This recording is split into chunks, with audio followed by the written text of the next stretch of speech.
Salam əziz izləyicilərim, kanalıma xoş gəlmisiniz.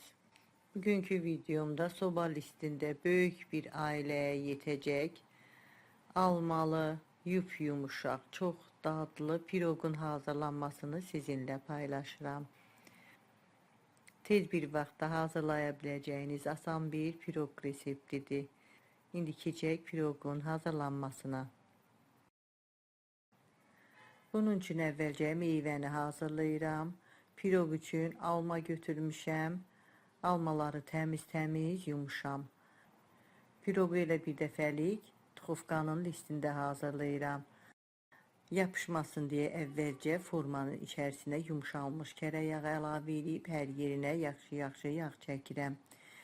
İstəyə görə kərə yağını margarinlə ya da bitki yağı ilə də əvəz eləmək olar. Piroq pişəndən sonra formaya yapışmır, ona görə də yağlı kağız sərmirəm. Əgər sizdə forma yapışqan olarsa, onda yağlı kağız sərsəniz daha yaxşı olar. Almaları yuyandan sonra doğrayıram. İstər qırmızı, istər yaşıl, əlinizin altında nə varsa, öz zövqünüzə görə sevdiyiniz alma növündən bu piroqu hazırlaya bilərsiniz. Almaları elə formanın içinə videoda göstərdiyim kimi doğrayıram. Nə çox qalın, nə çox iri, elə bıçaqla doğrayıb formaya yığıram. Qırmızı almalar biraz şirin olduğu üçün ondan daha çox istifadə elədim. Yaşıl almalar biraz turşa şirindir, amma öz zövqünüzə görə hansı alma xoşunuza gəlir, onunla da bu piroqu hazırlaya bilərsiniz.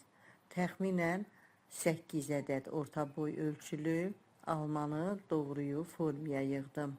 Əlimlə formanın içinə yayıram ki, hər yerdə almanın hündürlüyü, qalınlığı eyni olsun. Almaların üstündən darçın səpirəm, ona görə bir desert qaşığı, təxminən yarım çay qaşığı qədər darçını da almaların üstünə əlavə edirəm. Darçınla çox gözəl alınır, bişdikdən sonra da çox gözəl ətri gəlir. Başqa bir qabda 2 xörək qaşığı şəkər tozu götürmüşəm. Üzərinə 1 çay qaşığı qarğıdalı nişastası əlavə edib qarışdırıram. Əgər sizdə qarğıdalı nişastası yoxdursa, onu 1 çay qaşığı unla da əvəz eləyə bilərsiniz. Almalar şirin olduğu üçün mən 2 xörək qaşığı götürdüm şəkər tozunu.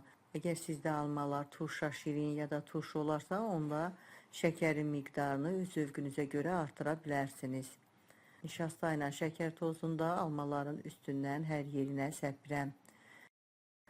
Meyvələri bu qaydada doğrayıb qoyuram bir kənara. Başqa bir qabda 3 ədəd yumurta sındırmışam.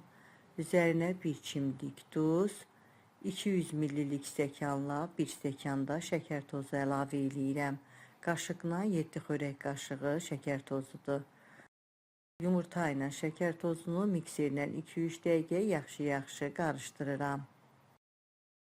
Yumurtalı qarışma 25 ml qaşıqla 2 xörək qaşığı bitki yağı, 50 ml qaşıqla 4 xörək qaşığı süd əlavə edirəm. Bu ərzaqları artıq mikserlə qarışdırmıram, elə çırpıcı ilə biraz qarışdırıram.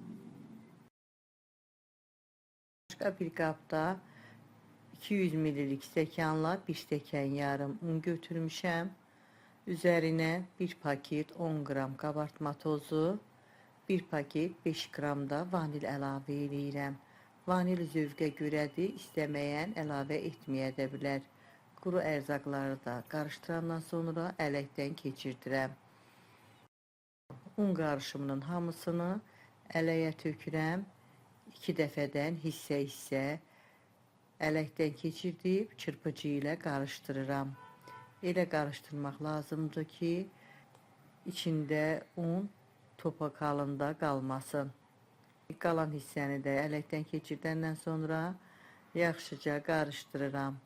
Belə gördüyünüz kimi yumuşaq bir xəmir alındı. Hazırladığım xəmiri də hamısını almaların üstünə əlavə edirəm. Onu da qeyd edeyim ki, istifadə elədiyim formanın ölçüsü 34-ün 28 santimetrədir. Bu piroqu istədiyiniz kimi ya dörtgünc ya da dairəvi formada da pişirə bilərsiniz. Spatula ilə xəmiri almaların üstünə yayıram ki, üstü açıq qalmasın. Piroq üçün istifadə elədiyim ərzaqların ölçülərini videomun açıqlama bölümündə də qeyd eləmişəm. Oradan da baxıb faydalana bilərsiniz. Bu qaydada hazırlayandan sonra 1-2 dəfə vasıya çırpıram, havası çıxır. 180 dərəcəlik sobada 35-40 dəqiqə pişirirəm. Piroq artıq hazırdır, pişib sobadan çıxartmışam. Forma böyük olduğu üçün piroq çox hündür olmur. Amma daha hündür olmasını istəyirsinizsə, onda diametri 26-28 cm olan formada pişirə bilərsiniz. Qoyuram qalır, tam soyuyur. Soyuyandan sonra üzərinə şəkər pudrası səpirəm. Doğrayıram. Öz zövqünüzə görə istədiyiniz şəkildə doğraya bilərsiniz.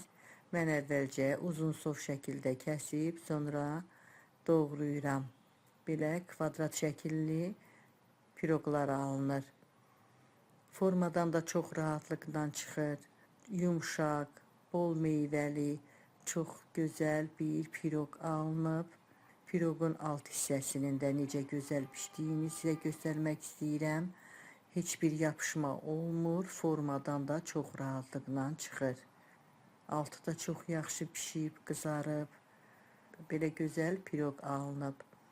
İndi almanın mövsümüdür. Siz də alın. Bu ləzzətli piroqdan ailəniz üçün hazırlayın. Əminəm çox xoşunuza gələcək. Hazırlayacaq olan hər kəsə öncədən nuş olsun deyirəm. Əgər bu videom da sizin üçün faydalı oldusa, izlədikdən sonra bəyən düyməsini basmağı, dostlarınızla paylaşmağı, şərh bölümündə öz fikirlərinizi mənimlə bölüşməyi unutmayın. Sağ olun, yeni videolarda görüşənədək.